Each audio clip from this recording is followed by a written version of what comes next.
Hello दोस्तों, welcome back to my channel. तो कैसे हैं आप सभी लोग।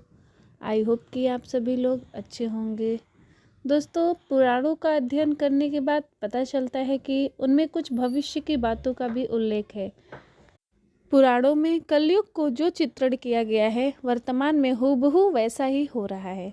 पुराणों में लिखा है कि जो व्यक्ति संगठन या समाजवेद विरुद्ध आचरण कर भारत की धार्मिक और सांस्कृतिक एकता को खंडित करेगा, उसका आने वाले समय में समूल नाश हो जाएगा।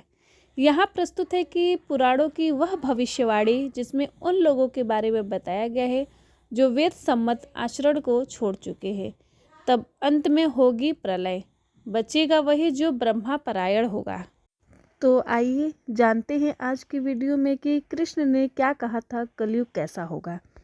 पुराणकार मानते हैं कि जैसे जैसे कलयुग आगे बढ़ेगा वैसे वैसे भारत की गद्दी पर वेद विरोधी लोगों का शासन होने लगेगा।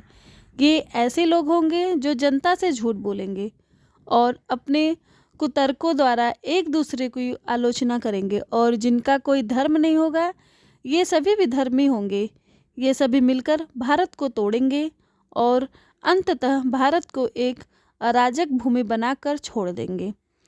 माना जाता है कि जिस दिन नर और नारायण पर्वत आपस में मिल जाएंगे, बद्रीनाथ का मार्ग पूरी तरह बंद हो जाएगा।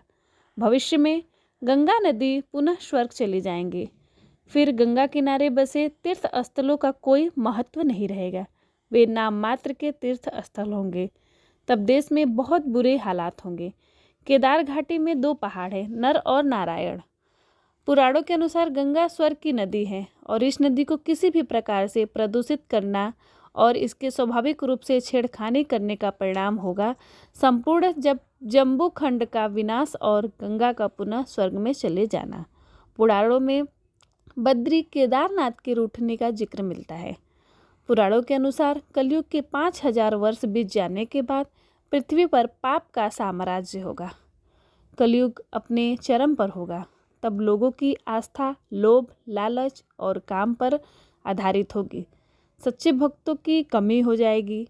ढोंगी और पाखंडी भक्तों और साधुओं का बोलबाला होगा।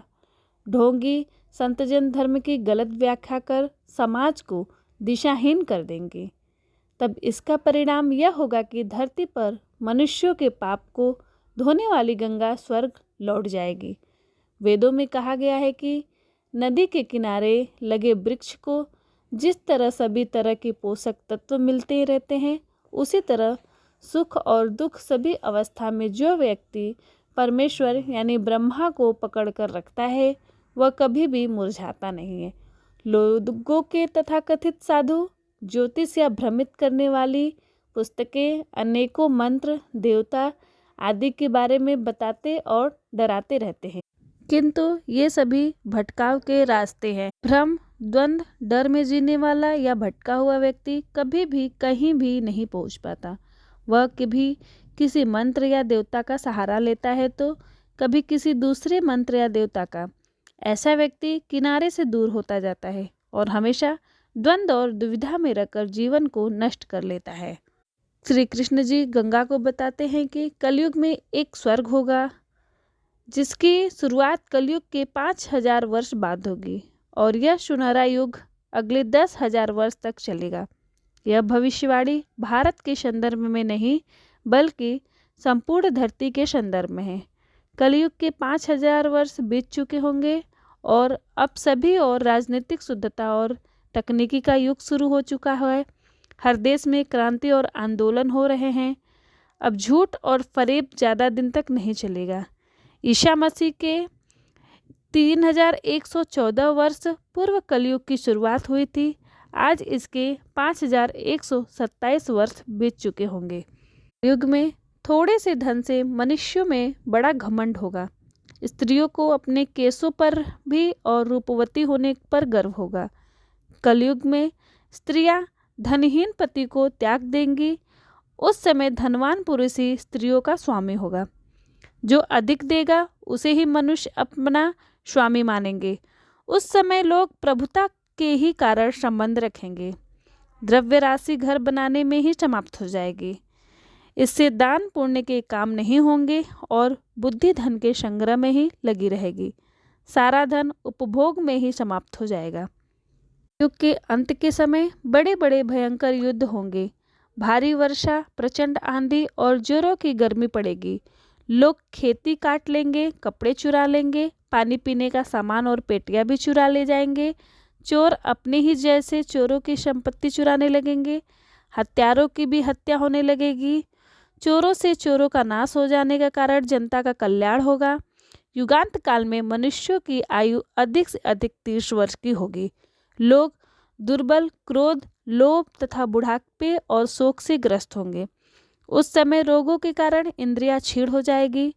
फिर धीरे धीरे लोग साधु पुरुषों की सेवा, दान, सत्य एवं प्राणियों की रक्षा में तत्पर होंगे।